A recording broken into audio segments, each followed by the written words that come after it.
Hello, I'm Donna Kennedy, Director of People and Culture at the X4 Group, and you're tuned into a very special episode of X4 Talks. Today we're celebrating Pride Month, and I'm joined by Ben Bradshaw, who's been MP for Exeter since 1997. Ben was the second British MP who was openly gay at the time of his first election and has been a trailblazer for LGBT plus rights ever since. Ben, it's great to be here with you today, and I really appreciate you taking the time to talk to us on such an important topic. Well, thanks for inviting me, Donna. Great pleasure. Thank you so much. So, first of all, Ben, I would love to dive into your political journey. I imagine looking at those timeframes, it's a long one. But could you please share some pivotal moments and challenges that you encountered along the way and how you managed to overcome them? Well, you've already referred to that 1997 general election campaign and result in Exeter, where I was the first openly gay candidate to be both selected and elected as openly gay in British political history. And I faced in Exeter a very right-wing conservative opponent. He was a homophobe. He ran something called the Conservative Family Campaign, and he built his campaign around homophobia, claiming that Exeter's children would be in danger if I was elected. He described me as a disease-ridden, sterile homosexual who rides a bicycle, speaks German, and works for the BBC. He's everything about our country that is wrong. And I think he wrongly assumed that that's where the British people were in terms of their views and prejudices. And what he and I think perhaps the Tory party and much of the tabloid press had also failed to recognise was the British people had moved on. And I managed to get the biggest swing against the Tories in the whole of the Southwest, which I think showed that the electorate were repulsed by his homophobic messaging. And I was then very proud to be part of that reforming Labour government from 1997 to 2010 that swept away whole swathes of discriminatory legislation as they applied to LGBTQ plus people. But I fear that there's a danger now that we're heading backwards again after those great advances. And I've been very concerned by particularly the rise in transphobia and hate crime, some of the developments in the United States and other parts of Europe, and indeed you're seeing them here now with the government's proposed changes to the Equality Act and the disgraceful position of the organisation that's supposed to defend equal rights, the Equality and Human Rights Commission, which itself is supporting those changes to the Equality Act, which would be very damaging and dangerous for trans people. So we learn, don't we, that we have to fight some of these battles repeatedly in every generation in order to secure the rights and freedoms that everybody should not have to fight for. Absolutely. And actually talking about the impact of those decisions, at government level on people, in particular around trans rights, is actually something I definitely wanted to pick up with you. I know it goes back to the beginning of the year, but I'd love to hear your thoughts on the impact of the blocking of the Gender Recognition Reform Scotland bill has had on the perception and advancement of trans rights in this country. Well, I think that was a bad backward step by the government, and we have to wait to see how that plays out in the courts. I think the Scottish government is perfectly within its rights to challenge the Westminster decision in the courts. It seems extraordinary that the Westminster government should choose this issue as the one issue to override and overrule the devolutionary settlement. When you have a piece of legislation in the Scottish Parliament that was voted through overwhelmingly with support from all parties, and does what most civilized democracies are now doing or moving towards, which is depathologizing the whole gender transition and recognition process. There was until quite recently, until Theresa May, indeed, and including Theresa May, a political consensus in the United Kingdom that the gender recognition process was out of date, it was inhumane, it was forcing trans people to go through degrading investigations. It was unnecessarily medicalized, and that moving towards some form of self-identification was the way forward. And indeed, that's the position of the World Health Organization and the United Nations. So, for the UK Conservative government to block that reform in Scotland was a very retrograde and reactionary step, and I think augurs very badly for its intentions on a national level. And we're seeing those play out now with the review of the Equality Act, and we have to see how that ends in the months ahead before the general election. Absolutely. And really interesting actually around the Equality Act. So obviously from an employment law perspective, incredibly important for us in the HR world. But for those who are listening who aren't as familiar with the Equality Act and what that means, could you just explain a little bit about what the Equality and Human Rights Commission are proposing to do? Well, what they're proposing to do, in summary, is to remove the protections that apply to trans people by redefining sex as biological sex. And at the moment, for example, under the Equality Act, if you're running a women's refuge, or if you're running a prison or any other service, you can, within that act, exclude trans women if you want to from those services, if you have a good justification for doing so. And indeed, the majority of women's aids organisations in England do have a trans exclusionary policy. So there's nothing in the Equality Act that is forcing organisations like rape crisis centres and so forth to accept trans women as clients. But the effect of changing that definition in the Equality Act would be basically to write trans people out of the script completely. For example, a women's refuge would then be forced to accept a trans man because they would be defined as a biological woman.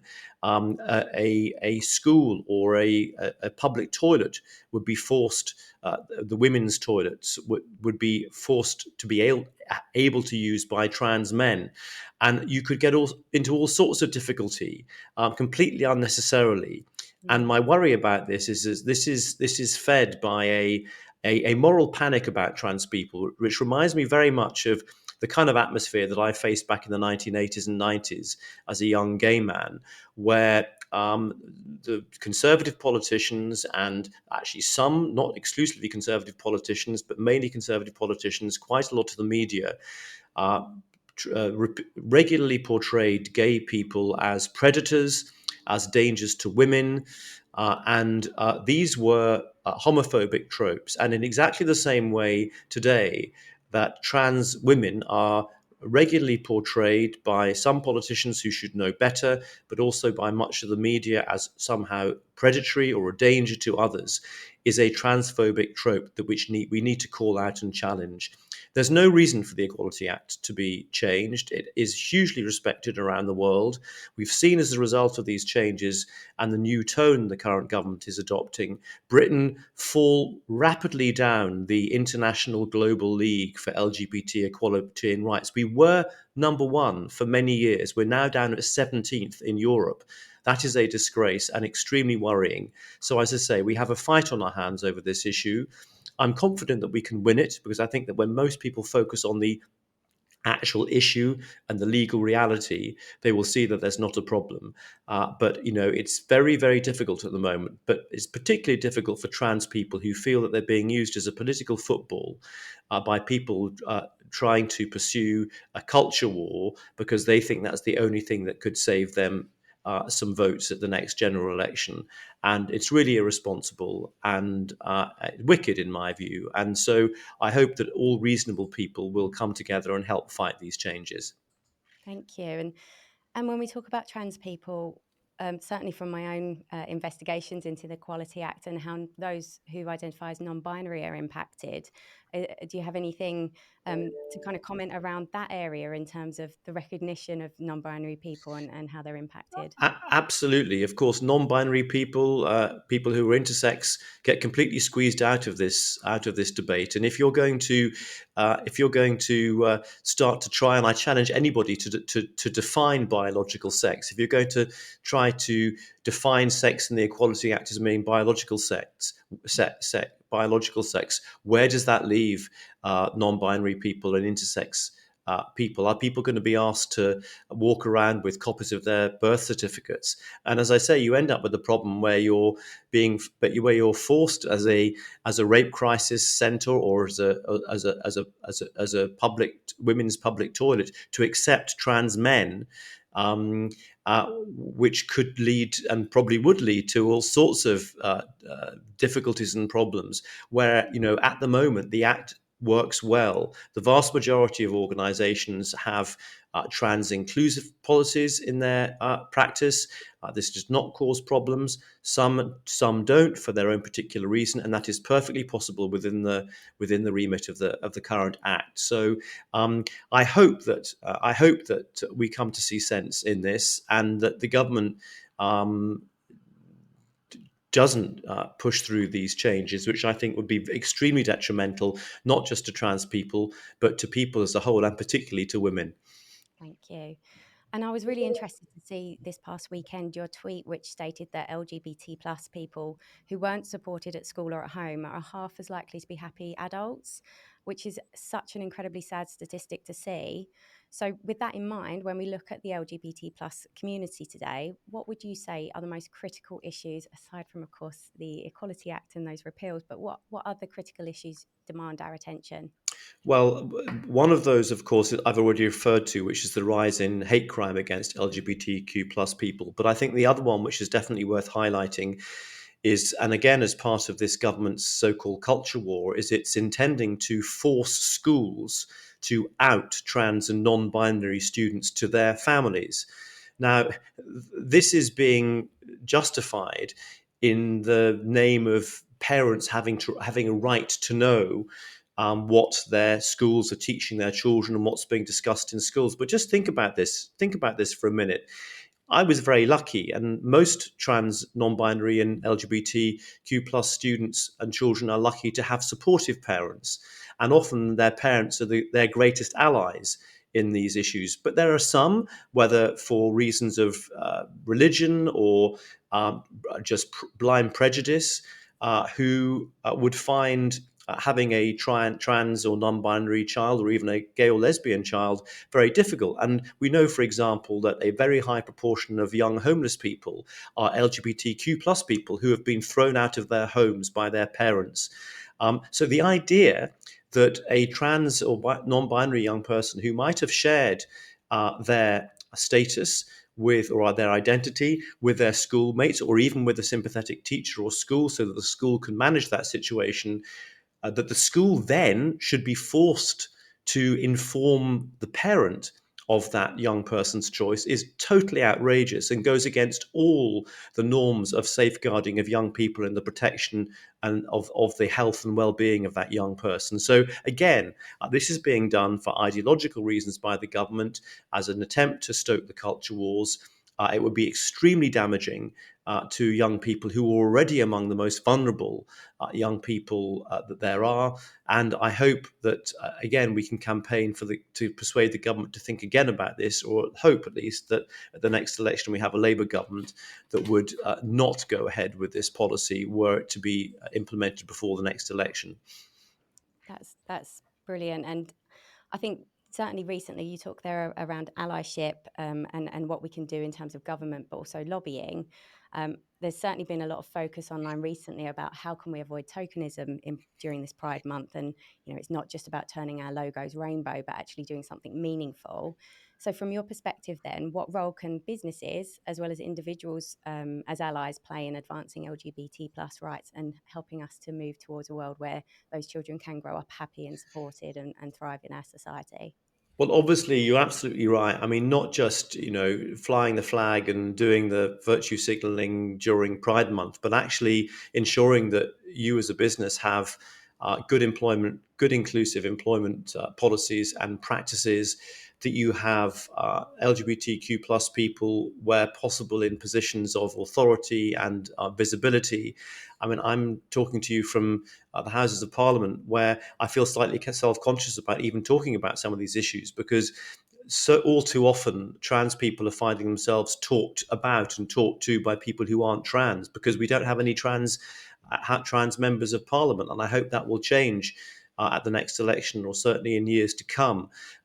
So the app, but also you can commit yourself as an organisation politically to help and support some of the organisations that support LGBTQ plus people, and also raise your voice in opposition to some of the backward steps that this government is taking or threatening to take. If you really care about equality, and if you care about the health and well-being of your LGBTQ plus and other minority employees, then show that by being part of the campaign to protect and defend equality and human rights wherever they are, and not to allow this government or others outside government to harm and damage the interests of vulnerable minorities in pursuit of a cynical political agenda by provoking and exploiting the so-called culture wars. Absolutely. And you mentioned there around people in positions of authority, people that look like us. Representation matters, doesn't it? What has it meant to you, or to people that have looked up to you as a representative of the gay community, and how that's impacted other people's lives, would you say? Well, one of the things that made me feel most proud, really, or happy about the '97 election and my victory in Exeter was the number of letters and emails I got after that election, and in the months and years since, from young gay people who said it gave them the confidence to be themselves, but also it made them realize that you could be successful, you could have a high profile job, you could be in the public eye as an out gay person, and that wasn't altogether very common back then. It's extraordinary when I talk to school or university students now and tell them some of the stories of that campaign and what went on in the UK in the 1980s and 90s.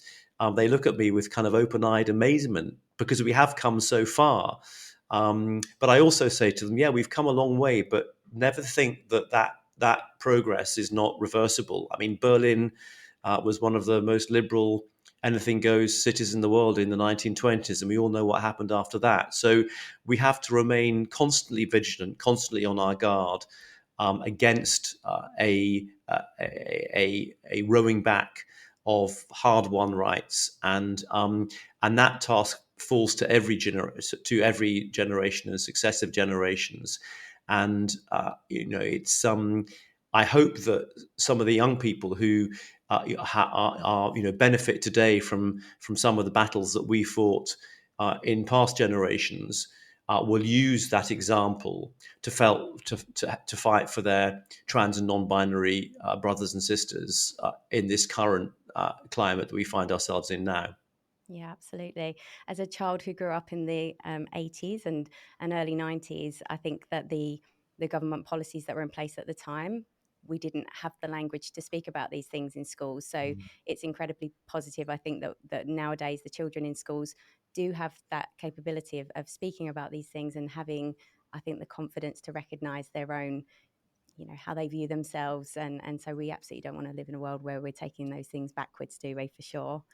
Um, Absolutely, but it's very patchy. I talk to young people who I think there are some schools that do a great job, but there are others where it's just still quite patchy, and teachers don't have the confidence. I think, particularly in the current climate, often to deal with these things in a and I get letters and emails from LGBTQ plus young people who tell me of their concerns that their school is not doing a great job at creating an inclusive environment for them and making them feel that they can be themselves. And I worry, in the climate that's being stoked at the moment, that will become more challenging for teachers as they become more careful, a bit like the climate that we had in the run up to the implementation of Section 28 in the 1980s, which was that heinous bit of legislation by the Tory government then to ban the promotion of homosexuality. I mean, as if homosexuality is something that could be promoted or people could be converted to being gay. It's like the argument that people can be converted to being trans or non-binary. It's a moral panic, and we should call it out for what it is. Absolutely. And quite obscenely, I actually only learnt about Section 28 about a year ago when I'd read a book called Girl, Woman, Other, and it was talked about within the book. And then I did some Mm. research, and you sort of feel like you've been absolutely lied to at that point, don't you, when you're growing up? That Absolutely. Yeah, it's yeah, quite yeah, appalling. So there's definitely a lot of self-education, I think, that needs to happen, as well as those governmental yeah. policies and so on. Um, so then thinking then around the wider equity, diversity, inclusion and belonging, of course, because that's so important. Without having inclusion, you can't belong. There are frequently discussed topics. I'm very active on LinkedIn, and a lot of my communities there are around the DEIB space. Why do you think it's so vital? Why is that as a concept, diversity, equity, inclusion, and belonging? Why is it so vital? And how can we benefit from embracing a diverse workforce? I think basically because it's about maximizing the potential of all of your employees or potential employees. I think if um, inclusive employment practices are make business sense, because otherwise you are actively or unconsciously, in if you're talking about unconscious bias here, excluding people of talent and potential from different communities. And those organizations and those companies that have inclusive policies and a happy, diverse, inclusive workforce tend to be those organizations that thrive and do better and get the best and most out of their staff. So it makes business and economic sense, as well as it makes moral and ethical sense. And just as we find it extraordinary to think about how few rights and how little employment opportunities and rights women had not so long ago, and how our life and workplace has been enriched by women's equality. Exactly the same is the case for other groups and minorities. And so, yeah, I mean, it's a no brainer. And uh, but again, there's a danger. I think that there's a bit of an atmosphere around at the moment that, oh, it's all kind of woke. It's all woke, and that kind of whole uh, sort of toxic debate is I think really unsettling and and damaging, destabilizing people's confidence in some of those equality agendas. And if you look at the campaign that's being waged against Stonewall, which has done so much over the years to promote and spread good practice, it's all part of that worrying so-called culture war agenda, which we have to engage in battle against now. Absolutely. And the term woke has been misused and weaponized now, Absolutely, hasn't it? To absolutely, be yeah, a derogative term, yeah. which it absolutely never should have been. Um, you mentioned there then about inclusive workplaces. So I'm sure people listening are keen to hear how inclusive is government? How does it feel to be there? Well, interestingly, it's on the surface, it's probably one of our most ethnically diverse, not gender diverse, because the Labour governments have had more women in them in senior positions. Um, uh, so on that front, not doing too badly, and we have our first Asian Prime Minister, which is something that we should all celebrate. It's not so socially diverse, though.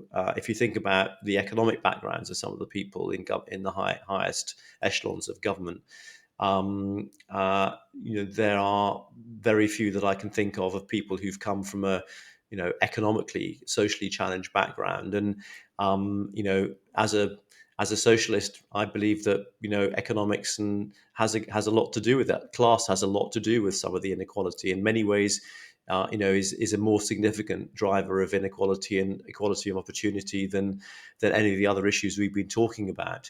But we can should always do more. Parliament is now much more diverse than it was when I was first elected. We have more women MPs in the Parliamentary Labour Party than men. But we still have an underrepresentation of some ethnic minorities. As I said earlier, we have no trans or to my knowledge, non-binary members of Parliament. And it's in order for Parliament to be truly reflective of society as a whole, which I think is a good thing, then that needs to change and continue to improve, and we all need to play our part in that. And how can we encourage more people from the trans community, then non-binary and the other minorities, to get into politics? Because it can feel like a very elitist, industry to go into. So what can be done there? It's very, yeah, and it's a time when trans and non-binary people feel as if they're being kind of vilified. It's not a great encourager or motivator to stand for elected office, and to put yourself in the firing line in terms of being in public life.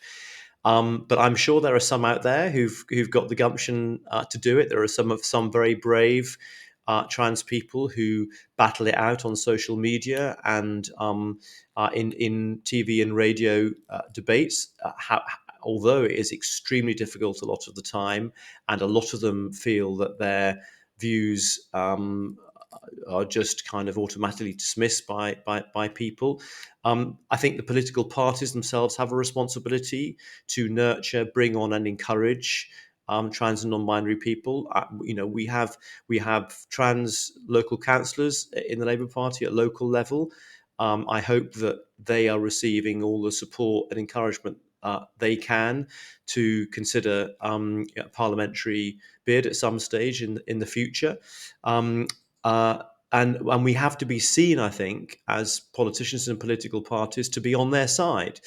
If we're not, then why should they put themselves in the firing line, their loved ones and families in the firing line, and you know stand for public office when that could lead to quite a lot of abuse and so forth. But I think the flip side of that is that if you cast your way back to the 70s and 80s, it was that small band of LGBT or lesbian and gay MPs who were first elected to Parliament that gave others the courage and the impetus to come after. And I think when we get that first good trans parliamentarian who can be an advocate for trans and non-binary people, then that will make a huge difference. And I don't know, because I don't know how the elections are going up and down the country, but I do hope that happens at the next election.